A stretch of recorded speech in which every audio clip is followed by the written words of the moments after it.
Hey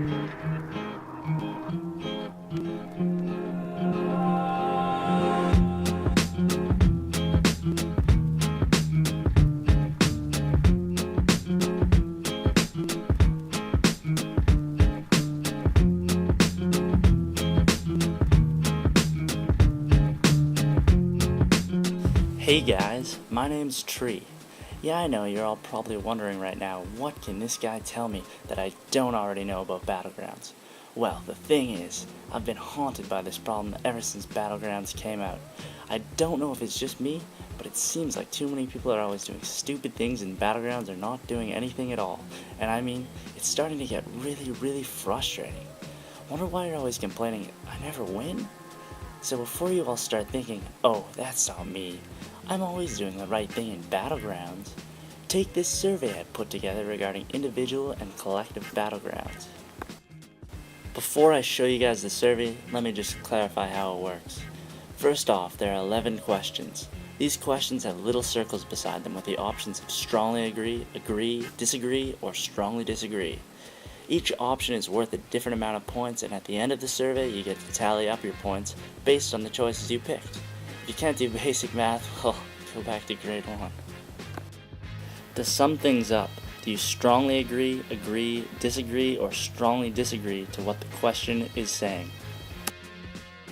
Alright, now let me clarify these options to a further extent. Strongly agree generally means, yes, I do that all the time. This is worth 4 points, and the survey is located on the left circle with the heading SA, which stands for Strongly Agree. The next choice you have is agree.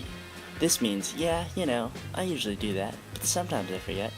This choice is worth 3 points and is located second to the left with the heading A, which stands for agree.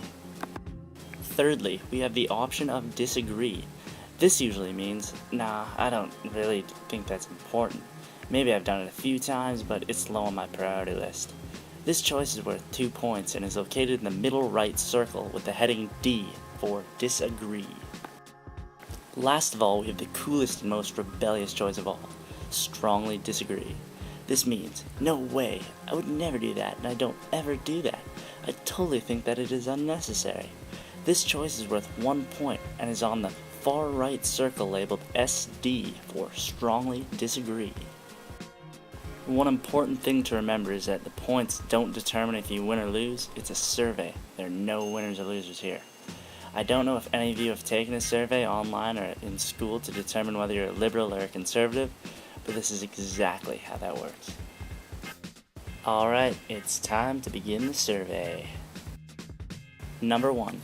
When I see a flag being clicked, such as in Arathi Basin, I do everything in my power to make sure the enemy does not gain control of that flag. Number 2. In Alterac Valley, I always run straight to the objectives, pretending it's a race against the other faction. Number 3. In Alterac Valley, I never stop in the middle to kill the opposite faction to make sure that they don't make it to the other side. Number 4. If I am a healer, my main priority is to heal my allies or designated main tank, or if I am a damage dealer, my main priority is to stop flag clickers or runners and make sure my healer is not being attacked, or if I am a tank, my main priority is to tank NPCs in my battleground. Number 5. In Warsong Gulch, if I am running behind the flag carrier and I am not CC'd, I am constantly watching the flag carrier's health, ready to spam right click to pick up the flag if he so happens to drop it. Number 6. In Eye of the Storm, bases are more important than flag captures. Number 7. I am always talking in Battleground chat, communicating with my fellow teammates, and organizing attacks against the opposite faction. Number 8. Even if I feel I am far superior to everyone in my battleground, I never AFK. Number 9. When I capture nodes, bases, towers, or flags, I always stick around to defend them. Number 10. In Eye of the Storm, I am always fighting in the vicinity of another node, either capturing it or defending it, and trying as hard as possible not to fight anywhere out of range of a node. And finally, number 11. Cereal tastes better in a bigger bowl. Alright, I don't know if you guys want to pause the video or something so you can tally up your scores because you're going to need them for the next part. This line indicates your survey results. If you chose strongly agree for everything, you would be placed on the far left of the line labeled 44. If you chose something, you could be near the middle or varying around that number 27. And if you chose strongly disagree for everything, you'd be near the far right of the line. Now let's check this out. If you do happen to be around the number 44, you are a Battlegrounds pro. You know how to do everything in your power to make sure you win and get the most honor as possible. Were you ever a Grand Marshal? Unless you want to watch the rest of this video, you won't need the tips I'm giving you ahead. If you are around the number 35, you're not bad. When it comes down to it, you know how to get things done. Maybe you're a little bit antsy and hate waiting to defend, but it's all good. You still know what you're doing. If you did score around number 27, you need a little improvement. If you're in the battleground to collect honor, you aren't 100% sure of what you're doing, and possibly need someone on your team who knows what they're doing. If you scored around 19 and are wondering why you always lose battlegrounds, you really need to watch the content ahead to learn what's up.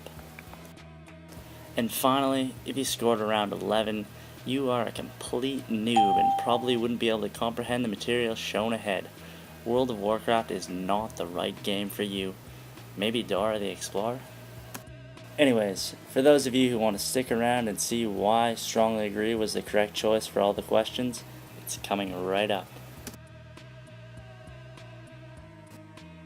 Number 1. When I see a flag being clicked, such as in a Arathi Basin, I do everything in my power to make sure the enemy does not gain control of that flag. This is really important because it generally takes 10 seconds for the enemy to capture a flag, and if there is a battle going on around that flag, you might have a hell of a time getting it back. As well, you lose a res point near the fight. I mean, it's not that hard during a fight going on near your controlled flag. Check it and make sure it's not being captured, and if it is, all you have to do is hit whoever is capturing it to interrupt them. I know that's difficult if you're CC'd, but if there are 3 people defending, it's a little hard to keep all 3 CC'd for 10 seconds. The great part about it is it doesn't matter if you're attacked as 1 damage or 10,000, they still get interrupted. However, one important thing to remember is ranged channeled AoE attacks do not interrupt someone capturing the flag. Number 2. In Alterac Valley, I always run straight to the objectives, pretending it's a race against the other faction. Keep in mind, this trick is to ensure the most honor in the shortest period of time. The great thing about this race is it's not a huge deal if you win or lose, unless you're after the AV tokens of course, because it totally prevents a 2-hour turtle game. If both teams race to the end, making sure they capture all the towers and kill all the named NPCs, both teams are guaranteed over 200 points, and this can be done in under 20 minutes. I mean, that's pretty crazy. Number 3. In Alterac Valley, I never stop in the middle to kill the opposite faction, to make sure that they don't make it to the other side. This is another really important tip in Alterac Valley to avoid a turtle match, because when people die in the middle of the zone, a lot of the time their closest res point is in their base, and if it continues to happen, a lot of the people will just get fed up and stay on defense. If this is done enough, it creates a turtle game where there are not enough people on offense to finish the AV, and too many people on defense to allow the opposing team to finish, and can go on for hours. I know how many people I see in chat saying, "Oh my god, not another turtle game," so this is how to avoid that. Number 4. If I am a healer, my main priority is to heal my allies or designated main tank, or if I am a damage dealer, my main priority is to stop flag clickers or runners and make sure my healer is not being attacked, or if I am a tank, my main priority is to tank NPCs in my battleground. This tip is pretty straightforward. If you're a healer, and by healer I mean spec for healing, I totally respect all the feral druids, shadow priests, retribution paladins, and elemental and enhancement shamans out there, but if you're spec for healing and have the gear, isn't that what you're meant to do? I'm sick of seeing tanks dying in AV to War Masters and Marshals when there are clearly 3 to 4 healers in their vicinity. On a lighter note, there usually isn't too much of a problem with damage dealers except their tendency to get sidetracked and go off on solo missions. The only thing that I see happen with tanks is that in Alterac Valley, defensive warriors and feral druids don't say that they will be main tank for the duration of the battleground. Maybe you feel undergeared, not worthy, But if no one calls main tank and you do, I guarantee you will get healed a lot more. Number 5. In Warsong Gulch, if I am running behind the flag carrier and I am not CC'd, I am constantly watching the flag carrier's health, ready to spam right click to pick up the flag if he so happens to drop it. Now, this is something I rarely see people do who are running behind flag carriers in Warsong Gulch, but for some reason nearly always manage to do it myself. It's so easy. All you have to do is realize that when the flag carrier is going to die, start spamming right click right over top of where he's going to die. Half of the time this totally confuses the opposing team and allows you to run away from them to capture the flag. I realize if there are fewer people attacking the flag carrier, it is more important to kill them off and make sure that the flag carrier lives.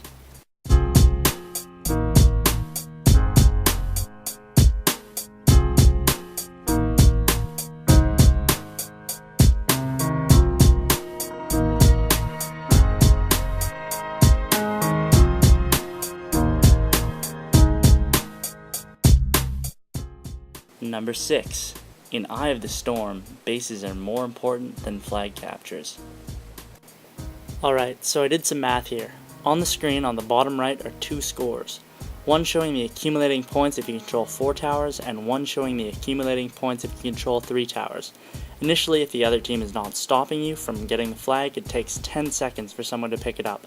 After that, assuming that the path is clear and you have a run speed buff such as Aspect of the Cheetah, Druid Cheetah form, or Shaman Wolf form, it takes between 35 to 40 seconds to run the flag from the center to a controlled base. Once it is captured, it takes another 5 seconds for the flag to respawn. Altogether, that's roughly 50 seconds to completely capture a flag in a perfect situation. In that time, if your team was controlling 3 towers, you would have already accumulated 100 points, which is exactly the same amount as capturing a flag. I know I've kind of just contradicted myself there, but 3 towers for 50 seconds equals 1 flag capture. However, if you throw in a stealthed rogue or a hunter sniping from afar to make sure that the opponent does not pick up the flag, you could be looking anywhere from 1.5 minutes to 2 minutes per flag capture. By that time, the team controlling 3 towers would be way ahead in points. Number 7. I am always talking in Battleground chat, communicating with my fellow teammates, and organizing attacks against the opposite faction. This is just common sense. If there's no communication, there's no organization. Let's say you and your friend want to see a movie, but you aren't allowed to communicate in any way to discuss where, when, and to what movie you're going to. How the hell are you going to guess where, when, and to what movie your friend wants to go to? You might be saying, "Oh, I know my friend, I know where he'd want to go to a movie." The only problem is, in a random battleground, everyone you're playing with is a complete stranger. Can you guess now? Number 8. Even if I feel I am far superior to everyone in my battleground, I never AFK. This makes no sense to me. I see it happen all the time when the enemy is about to win, and it's always the same familiar personality in every battleground telling everyone that they aren't doing anything right. In frustration about 10 seconds before losing, they AFK. They have to think here, how does that benefit anyone? First of all, the guy who's been waiting 10 minutes in queue gets to come into the last 10 seconds of a game and lose. And secondly, you only have to wait another 10 seconds. Talk about a bad attitude. Number 9. When I capture nodes, bases, towers, or flags, I always stick around to defend them. I know, sometimes people get distracted and hate waiting to defend something they have captured, or they just expect someone else to come along and do it for them, but defending is extremely important if you like honor. There's nothing that bugs me more than people running away from a node, not leaving anyone behind to defend it. I know everyone expects someone else to do it, but if no one's playing defense, it's extremely hard to win. Number 10. In Eye of the Storm, I am always fighting in the vicinity of another node, either capturing it or defending it, and trying as hard as possible not to fight anywhere out of range of a node. This one gets on my nerves all the time in Eye of the Storm. People are always fighting in the middle of nowhere, fighting for nodes way out of capture range. After testing it out, in order to begin capturing a node, you must be at least 40 yards away from the flag. Solution: run straight to the flag and past everyone on the outskirts of the node. Even if no one else is doing it, your actions will inspire everyone else to do the same. The best way to push defense is to run right past them, and most of the time, they'll follow you. This tip applies to all Battlegrounds. Who cares if you die? It's not the end of the world. Oh, I have to wait a maximum of 30 seconds to res? And besides loss of time, there's no real penalty for death. And finally, number 11, cereal tastes better in a bigger bowl. This one should be self-explanatory. You're a complete noob if you think cereal tastes the same in both small and large bowls.